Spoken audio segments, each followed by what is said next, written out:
ఇప్పుడు వైసీపీ ప్రభుత్వం కూడా చాలా మటుకు టీడీపీ కక్ష సాధిస్తుంది అని చెప్పేసి కూడా ఆరోపిస్తున్నారు. ఎలా చూడొచ్చు?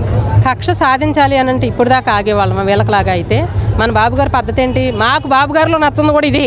వాస్తవంగా బాబుగారులో మాకు నచ్చింది ఈ కార్యకర్తలకి, ఈ కష్టపడిన కార్యకర్తలకు నచ్చింది కూడా ఏంటంటే శాంతి, భద్రత, సౌమ్యం, నీతి, నిజాయితీ. ఇవే మాకు కూడా నచ్చట్లా కానీ మేము ఏం చేయలేము. ఎందుకంటే మాకు ఒక పెద్ద ఉన్నాడు, ఆ అధినేతను కాదని మేము ఎక్కడికి వెళ్ళలేని పని. ఎందుకంటే ఆయన ఏం చేసినా ఇప్పుడు ఉడుకు రక్తం. మేము ఏదైనా సరే వేసేద్దాం, కొట్టేద్దాం, పొడిచేద్దాం, చేసేద్దాం అంటాం. కానీ ఆయన అలా చెప్పరుగా. బాబు గారు మీరు ఆగండి అమ్మా, మనం ఏదైనా సరే లీగల్గా వెళ్దాం, వాళ్ళ తప్పు వాళ్ళకి తెలియదా, మన తప్పు మనకు తెలియదా అని చెప్పి వాళ్ళు మాట్లాడతారు. బాబు గారు దగ్గర నేర్చుకున్న తోతాపురి వాళ్ళు కాదంట, ఇక్కడ నేర్చుకొని సొంత ఇంట్లో నేర్చుకొని తిన్నింటి వాసాలను లెక్క పెట్టాడేవాళ్ళు. వాళ్ళకు కూడా తెలుసు మేము తప్పు చేస్తున్నాం, మేమే తప్పు చేస్తున్నాం అని వాళ్ళకు కూడా తెలుసు. కానీ ఏంటంటే జగన్మోహన్ రెడ్డి గారు మనల కోసం ఒక్కసారి CM, only one time settlement, ఒక్క ఛాన్స్ వన్ టైం సెటిల్మెంట్. అంటే ఇది కూడా వర్కౌట్ అయిందంటారా?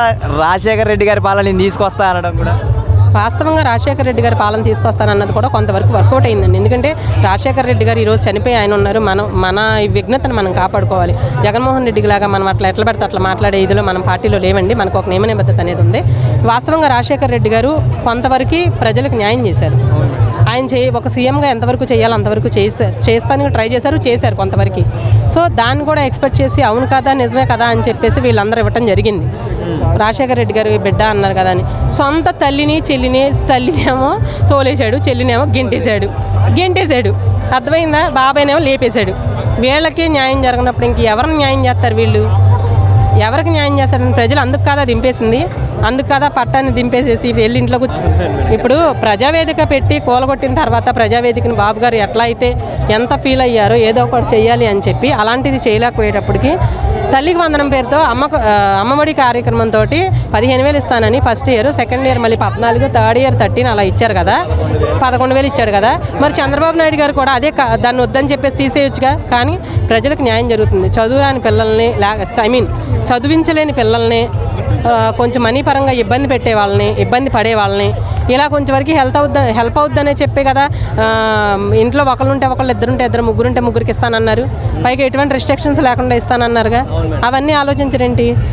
డ్వాక్రా సంఘాలు పెట్టి అసలు ఈ రోజున పొదుపులు పెట్టి డ్వాక్రా అంటే ఏంటో నేర్పించి, పొదుపు అంటే ఏంటో నేర్పించి ఈరోజు 30 రూపాయల పొదుపు దగ్గర నుంచి 200 కట్టించుకుంటా ఒక్కొక్క గ్రూప్కి 20 లక్షలు లోన్ తీసుకుంటామండి. మామూలు విషయమే. మేడం, ఎక్కడైనా కానీ సభలు పెట్టినప్పుడు కూడా ప్రజలకు ఇది నేను చేస్తా అని కూడా చెప్పలేదు. కేవలము పవన్ కళ్యాణ్ గారిని కించపరచడము, 3 పెళ్ళిళ్ళు ఇలా మాట్లాడడం అసభ్యకరంగా. అసలు ఏమన్నా చెయ్యాలని ఉంటే పలాంది చేస్తానని చెబుతాడు, పలాంది నేను చేయగలనని చెబుతాడు. ఆయనకు ఉన్నది ఏంటంటే వాళ్ళని ఎంకరేజ్ చేయడం ఒకటే.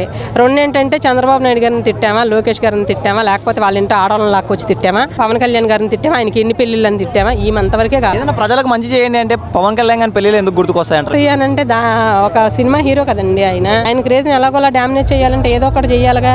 కాబట్టి పెళ్ళిళ్ళు. కానీ సినిమా ఇండస్ట్రీలో పవన్ కళ్యాణ్ ఎవరు దెబ్బతీస్తారు? పవన్ కళ్యాణ్ సినిమా ఇండస్ట్రీలో దెబ్బతీయాలి అంటే జగన్ వల్ల ఏమవుతుంది? పాపం వాళ్ళని కూడా చేశారు కదండి. సినిమా ఇండస్ట్రీలో దెబ్బతీయడానికి పాపం వాళ్ళు ఏదైనా సినిమాని రిలీజ్ చేసుకుంటున్నాం అని చెప్పి ఎంత అమౌంట్ పెట్టుకుంటున్నాం అని అంటే అమౌంట్లు పెట్టుకొని ఇచ్చారా? వాళ్ళని ఎంత ఇబ్బంది పెట్టారు. పాపం చిరంజీవి గారు వస్తే కనీసం ఒక సినీ ఇండస్ట్రీకి పెద్ద అని కూడా ఇది లేకుండా రెస్పెక్ట్ ఇచ్చారు. అలాంటివన్నీ వీళ్ళ దగ్గర ఉన్నాయి. వాళ్ళకి తెలియదు వాళ్ళు చేసిన తప్పులు, తెలుసు కదా. ఈ రోజున మళ్ళీ మాకు చిరంజీవి గారి మీద అట్లా ఇష్టం ఇట్లా, ఇవన్నీ ఉత్తి మాటలు మనం చేయగలిగిన. ఇప్పుడు వచ్చేసి లోకేష్ గారి రెడ్ బుక్ కూడా రాజ్యాంగం అమలులోకి వస్తుంది అని చెప్పేసి జగన్ అంటున్నాడు కదా మేడం. రాజారెడ్డి రాజ్యాంగం జగన్మోహన్ రెడ్డి గారు అమలు పరిచినంత ఇదిగా రెడ్ బుక్ రాజ్యాంగం మేము అమలు పరచలేమండి.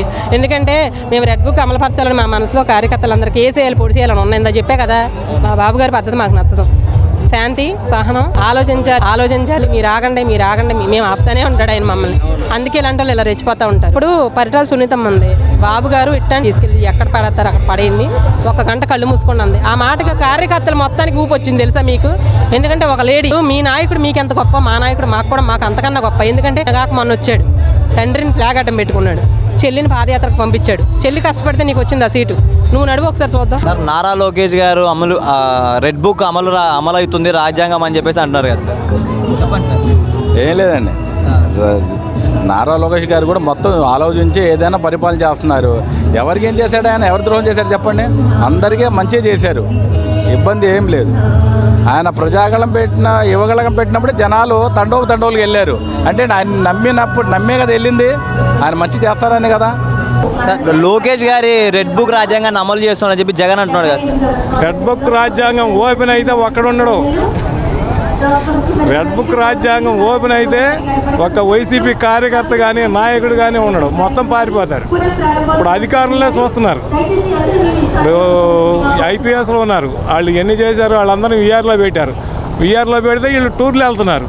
వద్దురా బాబు వాళ్ళ నుంచి వచ్చి ఇక్కడ కూర్చోండి, పొద్దున్న 10 కాడి నుంచి సాయంత్రం 6 దాకా కూర్చొని సంతకాలు పెట్టి వెళ్ళండి అని చెప్తున్నారు. పనిష్మెంట్లు అంటే అట్టా ఉంటాయి, కక్ష సాధింపులు అంటే అవి కాదు, కొడతాం కాదు, తిడతాం కాదు. వాళ్ళు ఎట్లా చేయాలో అట్లాగే రూల్ ప్రకారం చేయాలి, అట్లాగే చేస్తున్నాడు చంద్రబాబు. అది చంద్రబాబు అండి.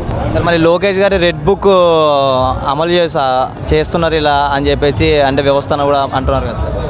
ఇంకా ఓపెన్ చేయలేదు అంటున్నారు కదండి వాళ్ళు అనే మాటలే. అంటే రెడ్ బుక్ రాజ్యాంగాన్ని అమలు చేసినట్లే కనిపిస్తుంది అని చెప్పి వైసీపీ వాళ్ళు అంటున్నారు కదా సార్. అంటాకేముందంటే వాళ్ళు చేసిన దాంట్లో మనం ఎన్నో వంతు అసలు ఇది అది ఓవరాల్గా చెప్పండి సార్. లోకేష్ గారి రెడ్ బుక్ రాజ్యాంగాన్ని అమలు చేశారు అని చెప్పేసి జగన్ అంటున్నాడు సార్. ఎలా చూడాలి? రెడ్ బుక్ అంటే వాళ్ళు చేసిన అరాచకాలకి ప్రతి రౌడీజానికి ఆయన రెడ్ బుక్ పెట్టారు.